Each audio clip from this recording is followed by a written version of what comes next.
So this morning we are continuing with our series, One More Soul. Because this is a basic instruction of the Lord for us. And I believe also that as we go through this instructions from the Lord, we are also reminded how God has been so gracious to us in the past that we are recipients of what we are talking about for the past several Sundays. So, ang ating ang bibigyan natin ng pansin ngayon is about priorities. And specifically, God's greatest priority. We believe that our God is a God of order, and He has a plan, and He has priorities. In the same way that we have been learning that there are priorities in life. The big idea of the message today is that the greatest priority of God is not about wealth. Of course, don't take me wrong, sino bang producer ng wealth? Si God pa rin. Or hindi ang priority ni God, hindi rin power. Pero saan ba galing? Si Lord mismo, He has power. Fame, doon ang galing yung word na famous. So it's basically nothing wrong with fame or being famous, but that is not the priority, or those are not the priorities of God. His priority is the salvation of every soul.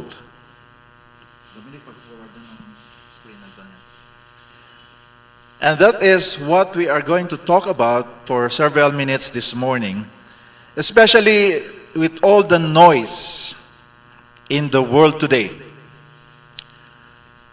Breaking news, updated news, mga viral posts, viral trending na mga posts. Tapos we have our own career goals. We have our plans for our respective families. Kami, kahit na senior na kami, hindi natatapos yung mga pangarap namin. Ongoing pa rin yung pangarap. So as long as we are breathing, there are many things that would concern us. Some are somewhat merong pagka-urgent. Parang hindi natatapos yata yung sense of urgency. Nag-iiba lang habang nasa ibang season tayo. Tama ba? Nung mga younger couple pa kami ni Flora, priority namin, kailangan may hatid sa school yung mga anak. Tapos kailangan masundo. Si Sienna nun ang bunso, kaya biktima siya ng late na susundo. Sila na lang ng teacher niya ang natira. So, kaya sikat kami noon sa school eh. Kaya, Sienna, nandyan na, sundo mo. Kasi nagsasara ng school. Kasi yun, but I'm telling you that those are the priorities during that time. Tapos habang nag-grow yung family natin, iba na rin pala yung priorities. But this priority coming from God does not change. Tuloy pa rin. That brings us to the question, with all these things that we are focusing, ang question is, what really matters to God? What really matters to God? Yun ang magandang tanungin natin lagi, And what is constantly on His mind? Ano bang nasa isip ni Lord? Ano kayang nasa isip ni Lord ngayon? At ano kayang nasa pinakamalapit sa puso ng ating Panginoon Diyos? So those are the things that magandang tanungin. The good thing is, we are not left in the dark. Because the salvation of people, which is the greatest priority of God, it is stated in His Word. Nasa Bible. Kaya ang aking request ngayon is, can we all please stand up as we read 2 Peter chapter 3 verse 9. You have a choice to read it from the screen or from the card that you have, yung handout natin, sermon card. 2 Peter chapter 3 verse 9. I'm reading from the New Living Translation. The Lord isn't really being slow about His promise, as some people think. No, He is being patient for your sake. He does not want anyone to be destroyed, but wants everyone to repent, or to repentance. This is a different version. So right now, thank you, Lord, for your word, and we will hang on to your promise, Lord, that as this is being released this morning, it will not return to you without first accomplishing its purpose in our lives. God, I declare that there is no room for doubt for anyone among us, but rather give us the conviction and the loving trust upon you and your word. In Jesus' name, amen. Please be seated. This, verse 9, comes from the question, during time na yon, maraming nagtatanong ng mga tao, kailan na ba babalik ang Panginoon Diyos? Because it was said by Jesus Himself that He is coming again. Kaya nung panahon na to, Peter, the apostle, he wrote to Jesus followers during his time, yung mga Jesus followers, yung mga Christians that he has influenced, to tell them why God is not, na hindi pa babalik si Lord kaagad ngayon, sa araw na to, or this week, or this coming week. So ito ngayon yung sinabi ni Peter, the Lord is not really being slow about His promise, about His coming again, as some people are thinking. So probably some of us are also thinking about this. Kailan na ba babalik si Lord? Especially that there are many things happening around us na sana bumalik ka na, Lord. Yung word na Maranatha, a Greek word, it's found in some of the Bible translations. Come quickly, Lord, ang ibig sabihin nun. Come quickly, Lord. Maranatha. Lord, come quickly. Kasi nga, with all the challenges that we go through, the decaying moralities and many other things, corruption, etc., some Christians are saying, sana bumalik na si Lord. But this is the response of Peter, and Peter was guided by the Holy Spirit. So anong sabi ng Panginoon through Peter?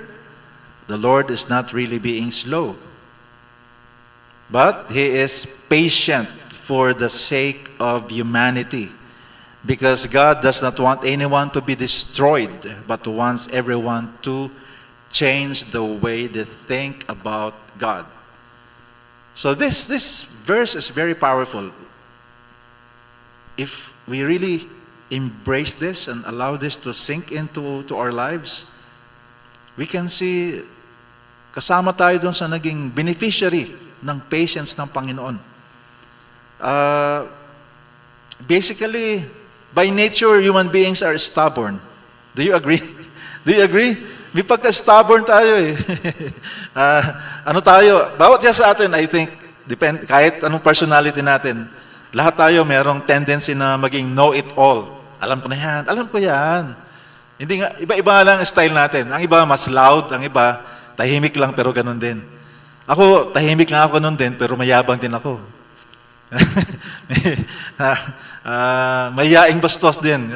So, kaya lahat tayo as human beings by default, ganun ang setting natin. Because of that is who we are, who we were before Jesus Christ. So, we have a God who is very patient and He doesn't want anyone to be destroyed. Ibig sabihin, He wants everyone to come to the saving knowledge of Jesus Christ. So, I want us to be grateful about this, especially that we are celebrating the Lord's Supper today. You have been given priority by God. Amen? So, you can tell yourself, naging priority pala ako ni God. I have been assigned as top priority by Jesus Christ. Do you believe that? God has considered me, has classified me as a top priority for His agenda. He has been thinking about me. In fact, Jeremiah wrote that even before we were in the womb of our respective mothers, God knew us. That's how God has been thinking about us. That's why He is patient. So let's ask this morning, out of this passage, how does God show that the salvation of people is His greatest priority? First, na-mention ko na, it's about His patience. In verse 9, the Lord is not really being slow about His, or ito sa version na to, the Lord is not slow in keeping His promise. As we continue to read the next verses, Dominic, please hold it. He is patient with you. Patient ba sa'yo, Brother Jonathan? Sa akin, naging patient si God. Grabe, no? Nung time na yun, pinahabol-habol ko siya. Tinatago ko pa yung mga worship song sa bahay para hindi ko marinig. Kasi yung younger sister ni Flora, pag nakita yung cassette tape nung araw, magpapatugtog na yan habang nakahiga pa kami sa room. Naku, ando na naman si Lilia, napatugtog na naman.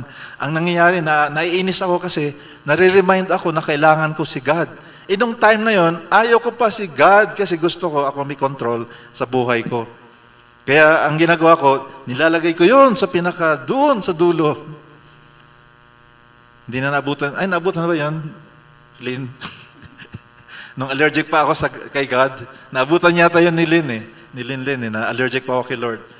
Kaya lang, si Lord, He has His sense of humor. Makikita pa rin yun ng younger sister ni Flora. Kaya patutugtog na naman. Ganon ka-patient si Lord sa atin. Amen ba? Buti na lang, that is our God. Very patient. And even now, as Jesus followers, some of our old nature, sometimes, lumilitaw pa rin. Thanks be to God, He is patient. Amen? Yung nasa online, amen ba? God is patient with you, even up to now. As I mentioned, Peter was responding to the question, why has not Jesus come back yet? And some people were mocking God. Saan na yan? Asa na yung promise niya? Pero sabi ni Peter, God has been waiting because He wants more people to be saved. Parang yung mga magulang din lang yon na naghihintay sa mga anak na hating gabi na o madaling araw, wala pa, gising na gising pa yung nanay, si mami, hindi siya makatulog. Bakit? Kasi yung puso niya na punong-puno ng pag-ibig sa kanyang anak ay hindi mapigilan na magpuyat para lang makauwi ng safe yung kanyang anak o mga anak. Amen? Nagtitinginan niyo. Huwag tayong magtingin. Okay, hindi may iwasan, no? Kasi love, yun ang bottom line. I love you, anak. Kaya naman tinatanong kita kung nasaan ka na. Mag-text ka man lang kung on the way ka na. So actually, it happens in the house. Even up to now, even if our daughter is old enough to have a family, ganun pa rin. Dahil she is still living in our home. Kaya ang nanay ng anak namin, nasaan ka na? Pati ako, kinukulit. Tawagan mo, nasaan na? Hindi ako makatulog. Why? Again, because of the heart filled with love. Saan galing yung ganong ugali? Namana natin sa ating tatay sa langit. Amen? Kaya yung mag-asawa din, huwag sana makulitan na tanong-tanong, nasaan ka na? Hindi dahil yun sa nagsiselos. Tama? Hindi naman sa selos yun, kundi, love, nasaan ka na? Amen? Amen ba? Amen? Because we got that from our Father in heaven. That kind of love that doesn't want anybody to be destroyed. And that is how God waits. That is how God is patiently waiting. God is not rushing to judge the world. Although meron siyang timetable, pero ang sabi ni Jesus, only the Father knows when will it happen. Because God is waiting for everyone to receive salvation. And that is more important to God than punishment. The reason why Jesus came is not to destroy us, but to save us. Jesus is our Savior, right? Jesus is not our destroyer. The reason that He came, because meron nga lang timeline that at God's sovereignty, there will be a season when evil cannot affect us anymore. And evil should not be affecting us anymore. A time will come. That's why Jesus came, so that we will not experience that second death, that is spiritual death, second spiritual death. And so God is patient. So if God is patient, shouldn't we be patient as well? Amen. Therefore, we should not give up easily when people we are reaching out seems unresponsive. Amen ba? Parang ayoko na. Di man lang nag-reply. Scene zone lang ako. Pag nag-send ako ng Bible verses, scene lang. Kung minsan nga, hindi scene eh. Kasi lalo na sa Android na phones, makikita mo pwede mong babasa yung, di ba, yung message without opening it. Sa Android, di ba? Sa iPhone kasi, wala kang choice. Kailangan mo, pag pinindot mo, makikita mo talaga. Pero sa Android, pwedeng, hindi ko babasahin yan. Kunwari, di ko nabasa. But God is patient, so we should be also. Amen? Maybe you have shared the gospel to some people. You have done it 10 times or more, and still, it seems they don't care. But God's patience is teaching us to keep going. In the same way that people in the past have been patient to us. Remember during those times that maybe we have uttered some statements of rejecting what they are doing. Naku, nandiyan na naman si nandiyan na naman, paparating na naman si Karen, ako, magsasermon. Parang ganun ang feeling ko nung nagsasabi yung your brother ko, Kuya, akyat ako ng Baguio. Naku, nandiyan na. Nung time yon, nandiyan na naman. Magsasermon na naman tayo.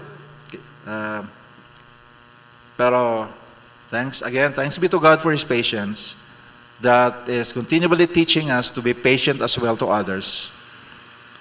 So we keep on praying. We keep on lifting up in prayer the people that God has showed us to extend His love, His grace. So we keep on reaching out. Amen. We have no plans of abandoning our friends and relatives that are not giving or responding with interest to God's matters. So just keep on going. Keep on going. In the question, how does God show the salvation of people in His greatest priority? There's another answer to that. It's about the passion of heaven. Heaven's passion. In Luke chapter 15, verse 7, Jesus said, in the same way, there is more joy in heaven over one lost sinner who repents and returns to God than over 99 others who are righteous and have not strayed away. Actually, we have talked about this the other Sunday. We focused particularly on this passage. So the reason why it is the priority of God, because that is the passion in heaven. Ganon ang kalakaran sa langit eh. Yun talaga ang passion ng heaven. Wala nang iba. The verse that we just read in verse 7 of Luke chapter 15, it doesn't say that God rejoices over big conferences, big events, or a huge building project. Again, nothing basically wrong with those things. But as we can see, the passion of God is that God rejoices, or heaven rejoices, over one sinner who repents. And again, that brings to mind that we used to be that one person who decided to repent and then welcome Jesus into our lives.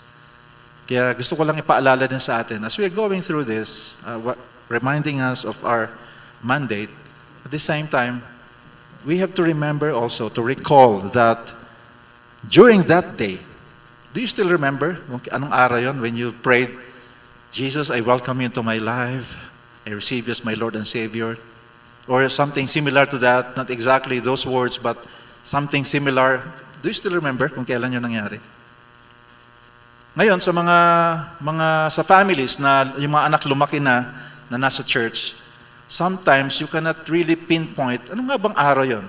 Because along the way, you begin to realize, and hindi parang hindi ganun ka-dramatic yung nangyayari na biglang isang araw na to, biglang nag-decide ako. But I think you can still remember a significant day in your life that receiving Jesus as Lord and Savior became really meaningful to you. If you grew up in a church environment or a Christian family, I believe God will help you remember kailan nga ba naging significant. During that time, you can consider that as the point of the turning point. That's what I'm trying to say. The turning point that finally naging really meaningful to you ang pagiging Jesus follower. So when someone decide to welcome Jesus into his life, there's a celebration in heaven. Because one person who was lost became found. Naranasan niyo ba na mawalan? We remember kami ni Flora when she was still having business, yung mga PX goods nung araw. Nung araw kasi mahirap bumili ng PX goods. Kailangan you have to travel all the way to the airports or to Clark noon. And you have to have a certain privilege para lang makabili. Di katulad ngayon, anybody can just buy PX goods. So sinama namin mga anak namin, tapos ikot kami na ikot sa mga different stores inside Clark. And then, we did not realize si Steffi pala, nawawala. Anong edad ni Steffi noon, Flora? Mga 4, 5, 6 years old? So nawawala. She got lost. Ang laki pa naman ng Clark, yung mga PX stores. Yung PX stores mismo, ang lalaki. So, anong feeling ng nawalan? Anxiety? Panic?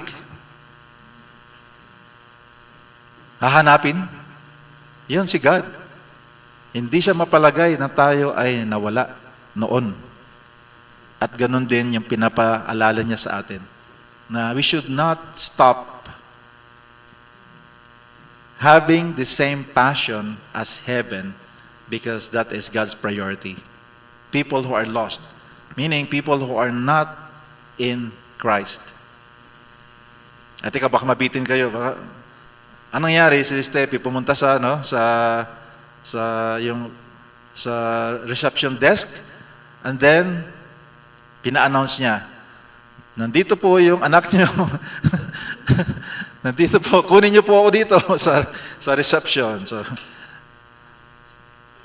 of course, ano ang feeling ng nagkita uli? Masaya, siyempre.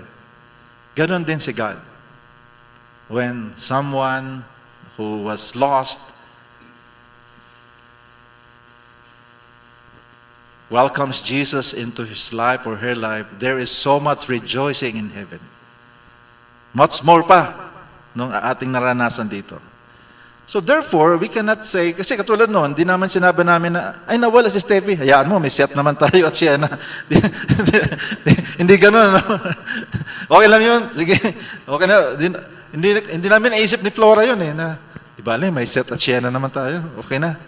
Tatlo, nawala yung isa, pwede na yun. Ganon din si God and much more. Kaya, Life Journey Family, huwag nating sabihin, ay, yung pinag-pray ko na tatlo. Kasi dito, yung soul win. Last year pa tayo nagpipray, ano? Ayaw mag-respond. Hayaan mo yun. Bahala sila. Hindi ganun, di ba?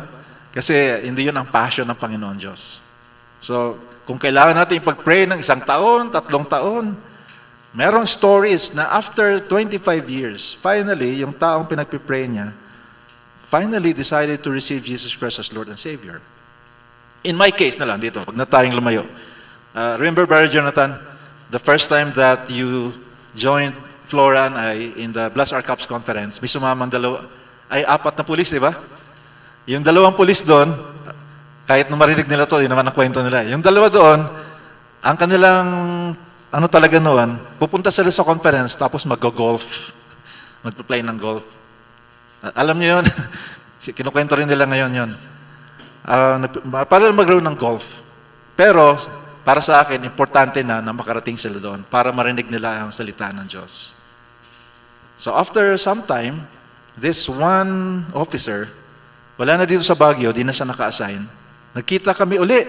Tapos sabi niya, Pastor, born again na ako ngayon. Ang lakas niya magsabi sa kalagitnaan ng isang party na nandoon maraming mga tao. So he was so proud in saying, Pastor, born again na ako ngayon. So hindi man siya dito na born again sa Baguio, pero kasama siya sa pinag-pray natin noon, Brother Jonathan. Kaya tumanggap siya sa Panginoon sa ibang lugar. And now he is a leader in discipling sa kanyang area doon sa Pangasinan. So that's why, wag nating sabihin, ay, isa lang naman yun. Hayaan na natin yun. Because for God, one soul is never just one soul. Amen? For God, every single person matters deeply. Amen? Kaya huwag nating i-discount yung mga taong makulit at pasaway. Just continue praying for them and reaching out. Okay, one final answer to the question, how does God show that the salvation of people is His greatest priority? Is the calling of the church. Kanina, heaven's passion. Balik tayo dito sa lupa. The church has been called by God to also showcase His greatest priority. In your handout, in Matthew 28, verse 19, you have heard this many times already. It says there, therefore, can we say it, the word therefore? Therefore. So ibig sabihin, this is a conclusion. So in conclusion, go and make disciples of all the nations, baptizing them in the name of the Father and the Son and the Holy Spirit. Amen. We have been called by God to do this. It's not optional. It's not a suggestion. It is a command. And this command is not just for pastors. This is not just command for missionaries or elders. It is for every believer. Because the church is not meant to be a club or a holy huddle. We are designed to be a mission force. So we are a mission force. We have been designed by God to go out. Kaya nga, the other Sunday, I used an analogy about a firefighter who hears about a fire and then sabi niya, ay, dito lang ko sa estasyon. Kasi may Bible study kami rito, istorbo yung sunog na yan. Nagba-Bible study kami, nakasunog pa, bahala kayo dyan. Pagpahin na lang natin. Hindi pwede yun, di ba? Kasi they have been mandated to go and deal with fires. There's that urgency for them to act upon it. And that is also for us. That's why this series is reminding us that that is our priority. Souls. That's why I'd like to honor yung mga sumama sa Cartesi. Una muna si Sister Flor at si Brother Jonathan sumama sa C4NB doon sa Easter College. Palakpakan natin si Brother Jonathan, Sister Flor. Remember one time si Sister Flor nagkasakit, tapos I was trying to find out kung bisitahin siya. Nag-text ako, Sister Flor, saan kayo? Nandito sa Easter College. Paano bisitahin? Kala ko may sakit. Yung pala, nandun pala sa Easter College with her small group doon sa Easter College. And then later on, ito naman, acknowledging naman those who went with us doon sa Cartesi with the police trainees. Evangelista family, Brother Edel, Sister Laila, palakpakan natin. Of course, ang Garcia family uli, palakpakan uli natin. Yay! Of course, ang wife ko, saan ka na? Palakpakan natin. At palakpakan natin si Harry, sumama din siya. Yay! At si Ma'am Ave, na busy with her family today. Last Life Journey family. let us not level down our passion to go out and win the lost. Because if God's priority is souls, then that should show in our priority as well in the church. We do the best we can to connect with people. Last Thursday, this church, this center became the venue for a meeting of the new set of advisory group for the Station 5. So, nasasanay sila na pupunta sa isang ganitong setting. So, that's one way of bridging the church to the community. So, priority for God is souls, then that is also a priority. And I would like to encourage everyone here not to be discouraged when some people are not responsive. Just continue. Even if some are not yet coming, continue with the discipleship, continue with sharing the Word of God, Jesus, continue praying for them. And then when there's an opportunity, sige, gawan natin ng isang activity para magsama-sama. Ibig sabihin, yun ang lifestyle na natin. So, in conclusion, balikan natin. What is God's priority? First, it is not about wealth, kasi mayaman na siya. It is not power, because our God is already almighty.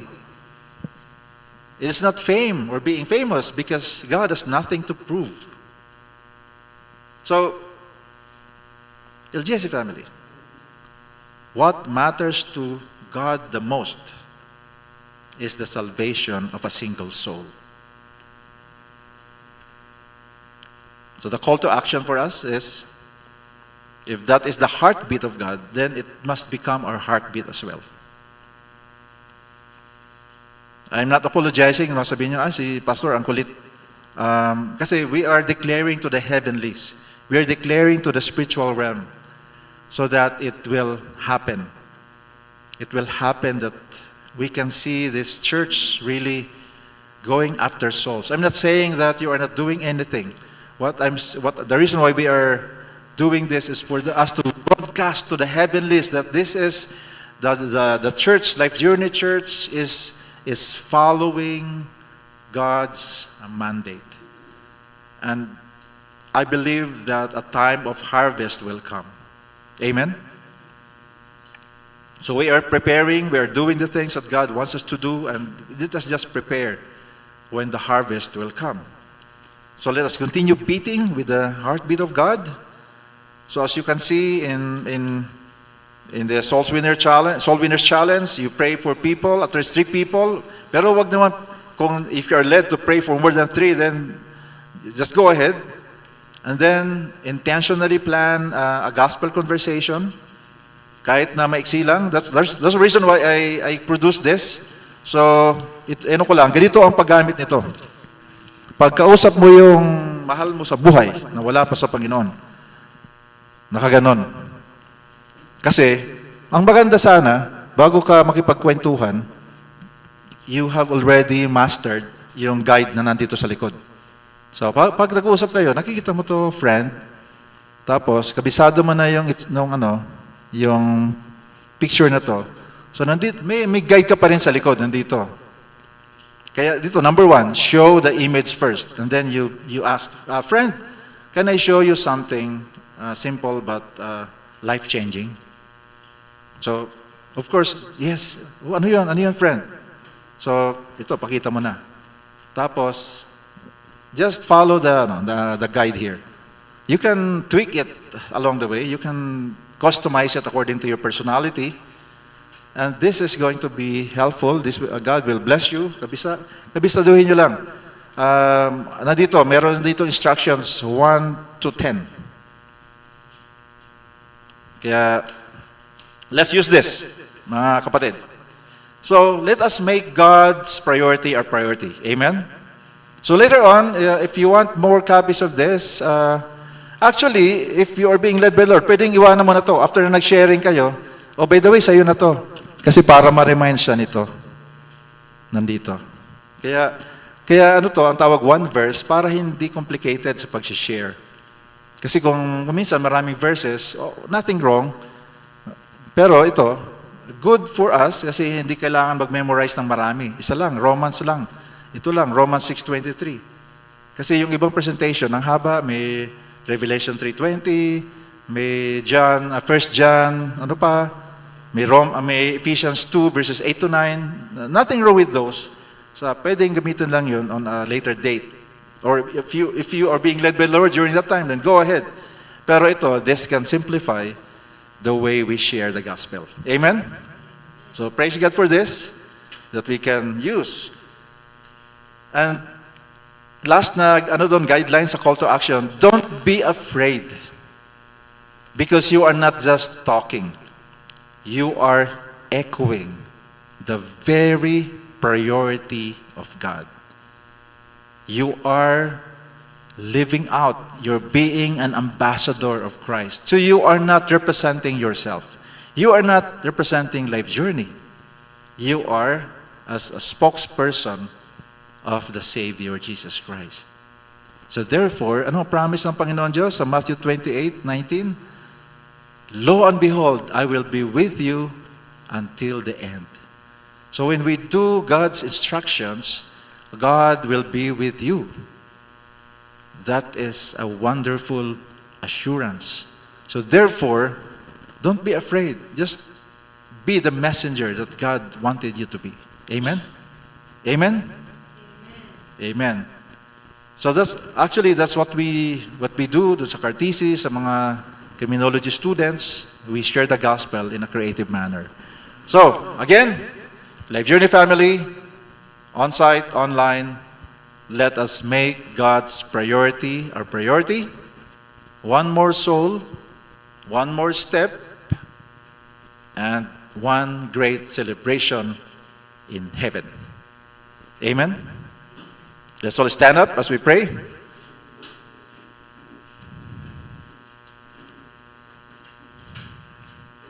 Father, we thank you, Lord,